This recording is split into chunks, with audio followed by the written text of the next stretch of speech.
সিদ্দিক রাদিয়াল্লাহু তাআলা আনহা থেকে বর্ণিত, তিনি বলেছেন নবীজি তার বংশধরের কাউকে সূরা ফালাক এবং সূরা নাস পড়ে বন্ধু ফু দিয়ে মেসেজ করে দিতেন আর বলতেন, আল্লাহ তুমি মুক্ত করে দাও, আল্লাহ তুমি আরোগ্য করে দাও, আল্লাহ তুমি সুস্থ করে দাও, এমন সুস্থতা তুমি দিয়ে দাও জীবনে আর কোনো দিন যেন অসুস্থতা টাচ না করে।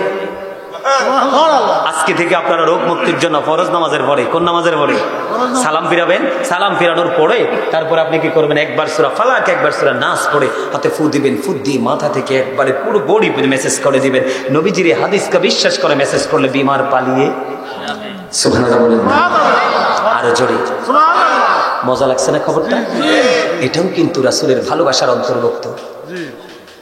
আহলে সুন্নাত ওয়াল জামাত মানে কি জানেন? আহলে সুন্নাহ মানে রাসূলকে গ্রহণকারী দল। কথা বলেন, রাসূলকে গ্রহণ করা মানে কি? রাসূল জানিয়ে এসেছে আমরা সব গ্রহণ করলাম এবং সেটাকে আমরা বাস্তব জীবনে বাস্তবায়ন করব। আপনারা নতুন নতুন কোনো বিষয় যদি জানতে চান তাহলে অনলাইনে সব বিষয়ের উপর পার্ট বাই পার্ট আলোচনা করা আছে, আপনারা ওখান থেকে আপনারা আমার এই আলোচনাগুলো কালেক্ট করে নেবেন। সম্মানিত উপস্থিতি, অনেক হয়ে গেছে, আমার আর একটু কাজ আছে, আপনাদেরকে নিয়ে একটু কাজ আছে। আপনারা কি আমাকে একটু সময় দিবেন? না আবার একটা চুল্লা যাইবেন, যাইবেন না কিন্তু। হ্যাঁ, একটা কাজ হলো, কর্তৃপক্ষ আমাকে মসজিদের জন্য বললেন, বাবা মা দুজনকে পাইলো অথবা একজনকে পাইলো, তাদেরকে ভালোবেসে জান্নাতি হতে পারলো না, তার মতো হতভাগার কেউ হতে পারে না। নাউজুবিল্লাহ বলেন না। মা বাবারে ভালোবাসেন না? আরো জোরে। আমি এখনো সুযোগ খুঁজি মার কাপড়টি ধুয়ে দিতাম। বিশ্বাস করবেন, আমার জীবনে আমি আমার মায়ের সাথে যত কাজ করছি শুধু মারে খুশি করার জন্য, মার যেন কষ্ট কম হয়। আমার মনে হয় কোনো মেয়েও মায়ের সাথে এত সময় দেয়নি। আমি শুধু পাইলে মার পিছনে পিছনে ঘুরতাম, মার কি লাগবে, কি করা দরকার, আমি মায়ের কাজটা করার জন্য শুধু পিছন ঘুরতাম, এখনো ঘুরি। বিশ্বাস করবেন, মাহফিলের যে হাদিয়া পাই না, একটা টাকা নিজে ইচ্ছে মতো খরচ করি না, যা টিকে সব খরচ করে মায়ের কাছে নিয়ে দেই, প্রয়োজন হলে মার থেকে খুঁজে এনে খরচ করি। বিশ্বাস করবেন আপনারা? এটা হচ্ছে আমার মায়ের প্রতি ভালোবাসা। মা সুস্থ থাকার একটা বড় কৌশল। মা যখন দেখবে আমার সন্তান সব দিকে ফ্রি, দেখবেন সেই মা বাবার মধ্যে কোনো ধরনের মানসিক প্রেশার আসে না। আর যখন তারা মানসিক প্রেশার মুক্ত থাকে তখনই মা থাকে, বাবা থাকে সুস্থ। আর পিতামাতার সুস্থ জীবনটা সন্তানকে অনেক বেশি স্বস্তি দেয়, অনেক বেশি টাকা খরচ করতে হয় না, ঠিক না? এটা কিন্তু বড় একটা জায়গা, যে মা বাবার পিছনে যে অতিরিক্ত টাকা খরচ করা, এই জায়গাটা থেকে আপনি বাঁচতে চাইলে মা বাবাকে মানসিকভাবে আপনাকে সবসময় ফ্রি রাখতে হবে। আলহামদুলিল্লাহ বলেন না? মা বাবাকে ভালোবাসা ফরজ, তাদেরকে কষ্ট দেওয়া হারাম। টাইম আর ওয়াজের টাইম তো শেষ হয়ে গেছে দাদা। হ্যাঁ, কিন্তু আই তো শেষ করতেন না। ঠিক আছে, আরে চালাইতাম নি একটা না। হ্যাঁ, আই কিন্তু রাজি আছি। আলহামদুলিল্লাহ কোন আরো জোরে বন্ধুরে আমার, আমি কি বলতে চাই আপনি বোঝেন। হাদিস শরীফের মধ্যে এসেছে, একজন এসে নবীকে প্রশ্ন করলো, নবী গো, ও প্রাণের নবী, ইয়া রাসূলুল্লাহ, ইয়া হাবিবাল্লাহ, নবী গো, আমার আব্বাই আমার উপার্জিত অর্থ নিজের মতো খরচ করে। নবীজিকে বিচার লই আইছো? আমার নবীজি একটা ডাক দিয়ে বললেন, তোমার উপার্জিত অর্থ নয় রে, তুমি নিজেও তোমার বাবার সম্পদ। শুধু তোমার উপার্জিত টাকা না, তোমার বাবা তোমাকে যেমনি চায় এমনি তোমাকে ব্যবহার করতে পারবে। শুধু তোমার উপার্জিত টাকা না, তোমাকেও কিন্তু তুমি একটা বারের জন্য না করতে পারবা না। সুবহানাল্লাহ কইতেন না? অনেক ফলাফাইনে কইব, মা হুজুর তো আব্বার দাম বাড়াই দিল, আর দাম কমাই দিল। আব্বার দাম চিরকালের জন্যই বেশি, তার কারণ বাবা থেকে তোমার মূল যেই মেরুদণ্ড হাড়, বাবা থেকে তোমার বডিতে যতগুলো হাড় আছে সবগুলো বাবা থেকে তৈরি হয়েছে। খবর রাখেন কি আর জানেন কি? জানেন শুধু চা খাইতে, কফি খাইতে, সময় মতো বাদাম খাইতে, বাকিগুলোর খবর নাই। ঠিক নেই? বাবা থেকে তৈরি হলো হাড়, আর মা থেকে তৈরি হলো সন্তানের গোশত এবং ব্লাড। আপনি ছোট, তারা চিরকালই বড়, কোরআন এবং হাদিস থেকে বড়। আল্লাহ বলে, ওয়াবিল ওয়ালিদাইনি ইহসানা। সুবহানাল্লাহ কইতেন না? আল্লাহর কোরআন পর্যন্ত বুঝতে গেছে আব্বা আম্মার কথা। ওমা, এটা কি সহজ জিনিস? আপনার জীবনে ত্রুটি আছে, যদি মা বাবার কলিজা শীতল থাকে হয়তো বা আপনি পার পেয়ে যাবেন। কারণ মায়ের ছোট্ট হাতে ছোট্ট চিঠি আল্লাহর কাছে অনেক অনেক বেশি পছন্দ। যদি লাল কলম দিয়ে লিখে দে তাইলে সন্তানের কপাল পড়েছে। এই জন্য বলেছি বন্ধু, প্রত্যেক দিন যদি না পারো, যাদের বাবা মা কবরে চলে গেছে, জুমার নামাজ শেষ করে মায়ের কবরে যাইও, বাবার যে কবর জিয়ারত করিও। এখন কিন্তু কাঠ মোল্লার সংখ্যা, অশিক্ষিত মূর্খ মোল্লার সংখ্যা বার বের হচ্ছে। শুধু কই বেদাত, শুধু কই বেদাত, শুধু কই বেদাত। আপনাদেরকে আমি সাবধান করে যাই, গতকালকে দাদা যে মাহফিলে গেছি বুঝছেন নি, সভাপতি এবং সহসভাপতি দুজনই খুব স্ট্রং। ওনারা আমি যে সুবহানাল্লাহ আলহামদুলিল্লাহ বলতে বলতেছি বারবার, ওরা বলে না। এরা কি করে না? এখন সভাপতি এবং সহসভাপতি ওরা দুজন ডেকে ডেকে বলছে, হুজুর কেমন করে বলবে, এখানে তো জং লাগাই দিছে। কই দুরুদ নাই, কিয়াম নাই, মিলিদ নাই, জিকির নাই, নফল নামাজ নাই, শবে বরাত নাই। কই শুধু বলে নাই নাই নাই করতে করতে পুরো আমাদের এরিয়াটাকে মরুভূমি বানাই ফেলছে। এগুলো আপনারা বিশ্বাস করবেন না, মনে রাখবেন তো। বলে হুজুর এখানে কেন আসলেন? আমি চমৎকার একটা পয়েন্ট নিয়ে আসছি বন্ধু। হযরতে আবু হুরায়রা, হযরতে আলী রাদিয়াল্লাহু তাআলা আনহু থেকে হাদিস খানা বর্ণিত। বাবা মত নয়, অন্য মানুষের ক্ষেত্রে রাসূল বলেছেন, আল্লাহর হাবিব জানিয়ে দিয়েছেন, কেউ যদি সকালবেলা কোনো রোগী দেখার জন্য বের হও, বাবা মা না, অন্য সাধারণ মানুষ, যেটা তোমার আত্মীয় স্বজন বা পাড়াপড়শি শুভাকাঙ্ক্ষী অথবা কেউ না, তুমি তাকে দেখতে গেলে অসুস্থ হওয়ার পরে, আল্লাহর নবী বলেছেন সকালে যদি তুমি বের হও, বিকেল পর্যন্ত তোমার জন্য ৭০,০০০ ফেরেশতা আল্লাহর দরবারে মাগফিরাত কামনা করতে থাকে। তুমি যদি বিকেল বেলা বের হও, বিকেল বেলা বের হও, ওই পরের দিন ভোর পর্যন্ত আরো ৭০,০০০ ফেরেশতা তোমার জন্য আল্লাহর দরবারে মাগফিরাত কামনা করতে থাকে। জোরে জোরে বলুন না সুবহানাল্লাহ। আল্লাহ রাসূল বলে দিয়েছেন, কেউ যখন কোনো অসুস্থ রোগীকে দেখার জন্য মানসিকতা করবে, নিয়ত করে সে ওযু করবে, ওযু করে করে যখন সে রোগী দেখার জন্য আস্তে আস্তে এগিয়ে যাবে, আল্লাহ রাসূল জানিয়ে দিলেন, উম্মত মানুষ অসুস্থ হলে অবহেলা করো না। তুমি যখন ওযু বানাইয়া পবিত্র খেয়াল নিয়ে যখন ওই অসুস্থ মানুষকে দেখার জন্য তুমি সামনের দিকে আগাইবা, আমার নবীজি জানিয়ে দিয়েছে তুমি যেন জাহান্নাম থেকে ৭০ বছরের দূরে তুমি চলে আসলা। কত বছর? শুধু আপনি অসুস্থ মানুষটাকে দেখার জন্য ওযু করে বের হয়ে গেলেন। বাবা মা তো অনেক উপরের কথা, কথা বলেন না কেন? আমাদের দেশে মানুষ অসুস্থ হলে, দুর্বল হলে আপন স্বজন কেউ তো দেখে না। আমার নবী হযরতে ওমর রাদিয়াল্লাহু তাআলা আনহুকে ডেকে বললেন, ওমর ওমর তুমি যখন কোনো অসুস্থ রোগীকে দেখতে যাবে, অসুস্থ মানুষকে যখন দেখতে যাবে, তুমি যিনি অসুস্থ ওনাকে গিয়ে বলবে তোমার জন্য একটু দোয়া করে দিতে। কেননা অসুস্থ ব্যক্তি যিনি কষ্ট পাচ্ছে, ওনাদের দোয়া হলো ফেরেশতাদের দোয়ার মতো। জোরে জোরে বলেন না সুবহানাল্লাহ, আর জোরে বলেন না সুবহানাল্লাহ। আমাদের দেশে দূরে আত্মীয় আছে, অসুস্থ হলে দেখতে যায় না, কথা বলে না। ধরেন অনেক দূরে, ধরেন আপনারা নাঙ্গলকোটে আছেন, আমি কুমিল্লায় আছি, এক্সাম্পল আমি অসুস্থ হয়ে গেলাম, আপনারা আমাকে ভালোবাসেন, মহাব্বত করেন, অনলাইনে জানতে পারলেন, কি করলেন? জানতে পারলেন হুজুর অসুস্থ হয়ে গেছে, হুজুর আমাদের মহব্বতের মানুষ, ওনাকে একটু দেখার জন্য যাব। আল্লাহর হাবিব জানিয়ে দিলেন বন্ধু, আল্লাহ রাসূল জানিয়ে দিলেন, তুমি যদি এক জায়গা থেকে আরেক জায়গায় যদি কোনো অসুস্থ রোগীকে দেখার জন্য, তাকে একটু সেবা করার জন্য যদি তুমি এগিয়ে যাও, রাসূল বলেছেন তুমি ধরো বের হলে সকালবেলা, পরের দিন সকালে তুমি হয়ে গেল অথবা পরের দিন বিকেল হলো, এখানে হাদিস শরীফের এমন ভাবে আসছে হাদিস শরীফটা, আল্লাহ রাসূল বলেছেন তুমি রোগী দেখতে বের হলা, ফিরে যতক্ষণ না পর্যন্ত তুমি ফিরে না আসবা, ততক্ষণ যেন তুমি শুধু জান্নাতি ফল তুমি কুড়াইতে থাকলা। বন্ধু নবীজি জানিয়ে দিয়েছে উম্মত, ও বন্ধু রাসূল বলেছেন আমি আমার উম্মত গুলোকে মাঝায় ধরে ধরে জাহান্নাম থেকে বাঁচাইতে চাই, কিন্তু আমার উম্মত গুলো আমার হাত পুষকে জাহান্নামে চলে যায়। নাউজুবিল্লাহ বলেন না। তার মানেটা কি বুঝতে পারছেননি?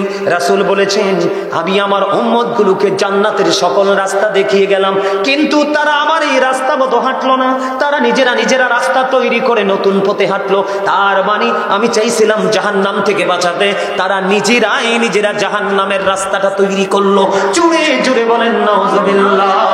আমার নবী বলেছে, ও মক্রবপুরের আমার ভাই, আমার বাবারা, আমার মা বোনেরা, সবাইকে ডেকে ডেকে বলছি, আল্লাহর হাবিব সরকারে মাদিনা তিনি বলে দিয়েছেন, তুমি তো রুগী দেখতে গেলা না, রুগীর সেবা করতে গেলা না, তোমার জন্য জান্নাতের একটা অংশ বরাদ্দ করে নিলাম।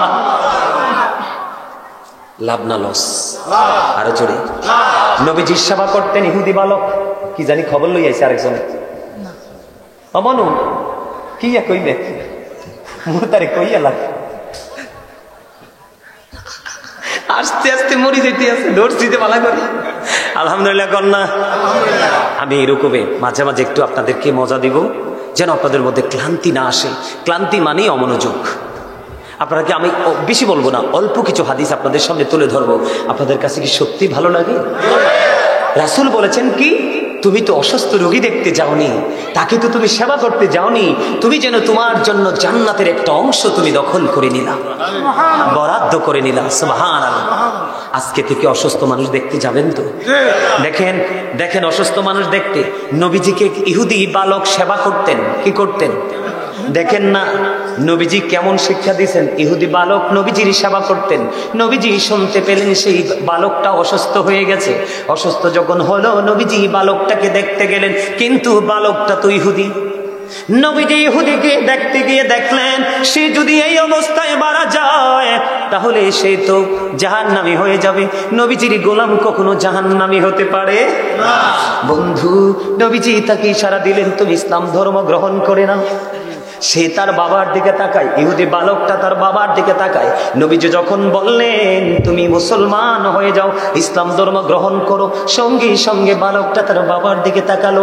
বাবার দিকে তাকাতে দেরি বাবা ইশারা দিয়ে বুঝিয়ে দিলেন। বন্ধু, সঙ্গে সঙ্গে বালকটা মুসলমান হয়ে গেল, ইসলাম ধর্ম গ্রহণ করলো। আমার নবী শুকরিয়া জ্ঞাপন করতে করতে করতে করতে করতে করতে বন্ধু ওখান থেকে বের হলো। তার কারণ হলো, অসুস্থ রোগী দেখতে এসছে নবীজির গোলাম ইহুদি, কিন্তু আল্লাহ তাকে ইমানদার বানিয়ে আল্লাহর ডাকে সাড়া দিতে বাধ্য করলো। কার উসিলায়? প্রাণের নবীর উসিলায়। আমাদের ব্যর্থতার দায় কি আমরা এড়াতে পারি? কথা বলেন না, পারি? ডক্টর আহমদ পেয়ারা বাগদাদি পীর সাহেব কাবলা, যিনি বসরা ইউনিভার্সিটির ইংলিশ লেকচারার ছিলেন, অনেক কিতাব লিখেছে। ওনার অসংখ্য কিতাব আমি ওদম গুনাহগারের দেখার সৌভাগ্য হয়েছে যে তিনি ম্যাক্সিমাম কিতাবগুলোই লিখেছেন ইংলিশে। তার কারণ উনি কিতাবটা রচনা করেছেন এই জন্য, ইহুদি নাসারাদেরকে তিনি ইসলামের দিকে ধাবিত করার জন্য, ইসলামের রঙের অঙ্গলে গিয়ে। সম্মানিত উপস্থিতি, ওনার একটা সেন্টেন্স অত্যন্ত চমৎকার। তিনি বলেছেন, of all the great religious personalities of all prophet, Muhammad Rasulullah sallallahu alayhi wasallam was the most successful. আপনার আমার প্রাণের নবী, পৃথিবীর বুকে যত নবী রাসূল এসেছে সবগুলো নবী রাসূলের মধ্যে ইমামতি থেকে রাজনীতি, রাজনীতি থেকে ইমামতি, প্রত্যেকটা জায়গায় আপনার আমার নবী সাকসেস। কিন্তু আজকে কি আমরা সফল হতে পারলাম? কেন? সমস্যাটা কোথায়? সমস্যা হলো আমরা, আল্লাহ রাব্বুল আলামিন বলতেছেন, আল্লাহ রাব্বুল আমাদের সমস্যা আমি তুলে ধরতেছি আস্তে আস্তে করে। আল্লাহ বলতেছেন, join with my dear people, come to my paradise. Allah বলতেছেন, ফাদখুলি ফি ইবাদি ওয়াদখুলি জান্নাতি। আল্লাহ বলতেছেন, join with my dear people, come to my paradise. তোমরা আমার প্রিয় লোকেদের সাথে যুক্ত হও, কাম টু মাই প্যারাডাইস ওয়াদখুলি জান্নাতি, আমার জান্নাতে চলে আসো। জান্নাতে কি করবে? আল্লাহ বলতেছেন, ইনদা রাব্বিহিম ইউরযাকুন। জান্নাতে যাওয়ার পরে আল্লাহ রাব্বুল আলামিন বলেছে, আমি তোমাদের জন্য জান্নাতি খাবার বরাদ্দ করেছি, তোমরা সেটা কি করবে? Food from Allah, তোমরা আল্লাহর কাছ থেকে সেই জান্নাতি খাবারটা রিসিভ করবে। জোরে জোরে সুবহানাল্লাহ। কি মজা লাগে না? কার কাছে? আল্লাহ। হাত তুলতে পারেন না, হাতে দিকে আল্লাহ রাখছে। আল্লাহরে দেয় দিকে কষ্ট হয়। দুই হাত সোজা করে আমার মতো স্ট্রেট, এইভাবে এইভাবে এইভাবে সোজা করে আল্লাহু আকবার।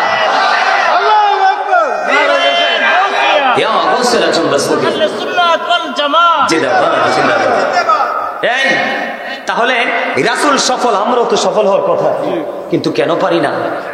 কারণ রাসূলকে ধারণ করতে আজও পারলাম না। এটা চির লজ্জার বিষয়। এবং রাসূলের যে আদর্শটাকে বাস্তবায়ন করা, সেটাও কিন্তু পারলাম। কবি কত সুন্দর করে লিখেছে, দেখছেন নবীর প্রেম নিয়ে। দিদি পাল তুলে দে, মাঝি হেলা করিস না, দিদি পাল তুলে দে, মাঝি হেলা করিস না, ছেড়ে দে নৌকায় আমি যাব মদিনা, ছেড়ে দে নৌকায় আমি যাব মদিনা। মক্কায় নবী এলো মা আমিনার ঘরে, হাসিলে হাজার মানি কাঁদিলে মুক্তা ঝরে। দয়ালে মুর্শিদি যার সখা তার কিসির পাবো না, দয়ালে মুর্শিদি যার সখা তার কিসির পাবো না। আমার হৃদয় মাঝে কাবা নয়নে মদিনা, আমার হৃদয় মাঝে কাবা নয়নে মদিনা। তেদে পাল তোলে দে মাঝি হেলা করিস না, তেদে পাল তোলে দে মাঝি হেলা করিস না, ছেড়ে দে নৌকায় আমি যাব মদিনা। আপনারা গজল পছন্দ করেন না, আমি বুঝতে পারছি। তাহলে তোমরা যদি পছন্দ করো, বিশেষ করে যুবকরা তো আমার পাগল করে ফেলায়, মাহফিল হুজুর এই গজল এই গজল এই গজল। তোমরা তো কমন একটা সুর দিলাম, পারলা না, এটা তো তোমাদের ইন্টারভিউ নিয়েছি। ইউ আর ভেরি উইক, অত্যন্ত দুর্বল, ঠিক নেই? হ্যাঁ দুর্বল না, তাহলে নেক্সট টাইম তো আর এটা হবে না। কথা কয় হবে, তাহলে সবাই আমার সাথে কিন্তু সুর মিলাতে হবে, ঠিক না? আরো জোরে বন্ধুরে আমার। আল্লাহ রাব্বুল আলামিন বলেছেন, join with my dear people, come to my paradise. Allah বলতেছেন, আমার প্রিয় লোকের সাথে যুক্ত হও আর জান্নাতে চলে আসো। হুজুর প্রিয় লোকের কাছে কেন যুক্ত হব? যুক্ত হব এই জন্য আমাদেরকে, আমরা জান্নাত চাই, আমরা জাহান্নাম চাই না। কথা বলেন না কেন? আমরা জান্নাত চাই, জাহান্নাম চাই না। জান্নাতে যেতে হলে আপনাকে কিছু বাজার করতে হবে। পৃথিবীর জীবন যেমন বাজার ছাড়া চলে না, ঠিক তেমনি ভাবে পরকালও বাজার ছাড়া চলবে না। চলবে না, পরকালে চলবে না। আর পরকালের বাজার হলো, প্রথম হলো ঈমান, দ্বিতীয়ত হলো বন্ধু আল্লাহর প্রতি ভয়। আল্লাহ বলেছেন, O believers you fear me. Allah বলতেছেন, ইমানদারগণ তোমরা আমাকে ভয় করো। তোমারে ভয় করলে লাভটা হবে কি? আল্লাহ কয়, আল্লাহ উইল ফরগিভ ইউ, আল্লাহ তোমাদের এই জীবনের গুনাহ মাফ করে দিবে। কি চমৎকার না? আল্লাহ বলেন, আল্লাযীনা আমানু, যারা ঈমান এনেছে, ওয়া কানু ইয়াত্তাকুন, এবং তাকওয়া অবলম্বন করেছে, লাহুমুল বুশরা, তাদের জন্য সুসংবাদ, ফিল হায়াতিদ দুনিয়া, দুনিয়ার জীবনে, ও ফিল আখিরাহ, এবং পরকালের জীবনে। আল্লাহ রাব্বুল আলামিন আপনাকে আমাকে গড নিউজ দিয়েছেন, অত্যন্ত চমৎকার একটা সংবাদ দিয়েছেন। আল্লাহ রাব্বুল আলামিন বলেছেন, আগে ঈমানদার হও, তারপরে ভয় করো। তারপরে আল্লাহ রাব্বুল আলামিন অত্যন্ত চমৎকার একটা নিউজ দিয়ে দিলেন, প্রেজেন্ট এন্ড ফিউচারের জন্য, দুনিয়া এবং আখিরাতের জন্য, তোমার জন্য সুসংবাদ দিয়েছেন আমার আল্লাহ। এখন সুসংবাদের আওতায় আসতে হলে আপনাকে আমাকে কি করতে হবে? আপনাকে আমাকে জিকির করতে হবে।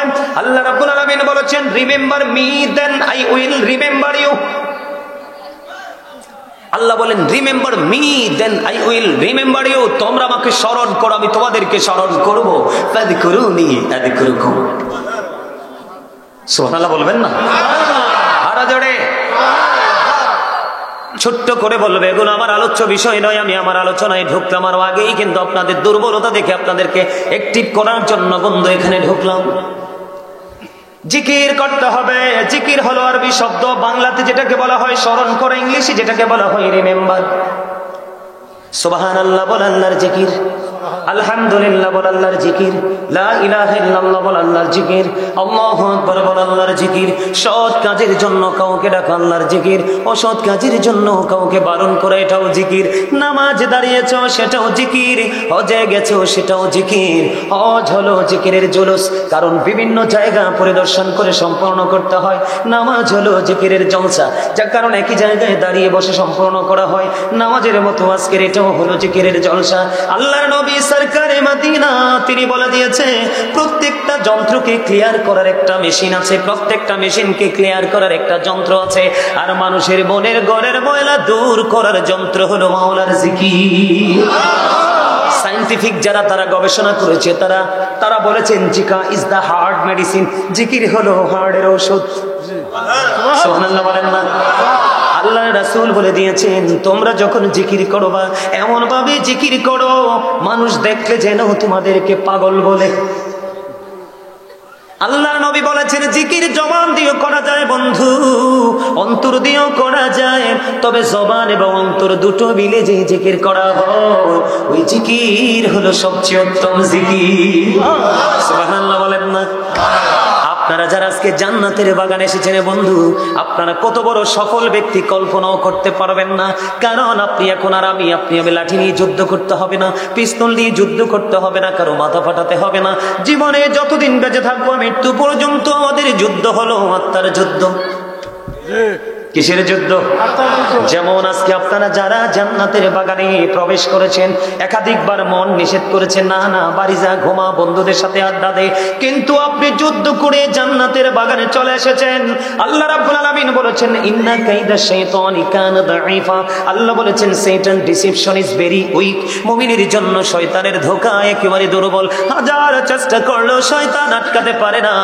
যদি আল্লাহ বলেছেন শয়তান is the eternal enemy of the believers, Allah বলেছেন শয়তান হলো ঈমানদারদের প্রকাশ্য দুশমন।